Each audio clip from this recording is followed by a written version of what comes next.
என் தகப்பனை விட்டுட்டேங்க, இன்னைக்கு அன்பு செல்லங்க விட்டுட்டேங்க, இன்னைக்கு உலகத்தையே நேசிக்க வைக்கிறாருங்க.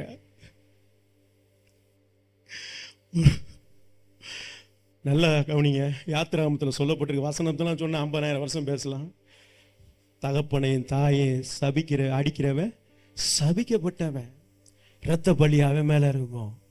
மத்தேயுலையும் சொல்லப்பட்டிருக்கிறது, தாயின் தகப்பனையும் என்ன செய்யற நிந்திக்கிறவன் கொலை செய்ய கடவன் சொல்லப்பட்டிருக்கிறது.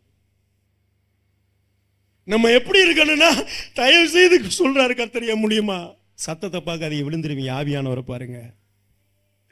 கர்த்தருக்குள்ள சொல்றேன், தாயின் தகப்பனை அடிச்சிடாதீங்க. கர்த்தருடைய பிள்ளைகளுக்கு இன்னைக்கு கர்த்தர் சொல்றாரு, சரியில்லைன்னா தள்ளி வச்சிருங்க, ஒதுங்கிருங்க. வாயின் வார்த்தை மரணமும் ஜீவனும் நாவின் அதிகாரத்தில் இருக்கு. எந்த கனியை ருசிக்கிறோமோ அந்த கனி தான் நம்மளுக்கு. நம்ம தாய் தகப்பனை நம்மளுக்கு விரோதமாக ஏதாவது எழும்புனாங்கன்னா தயவாய் கேட்குறேன், கர்த்தர் சொல்றாரு, விட்டுருங்க.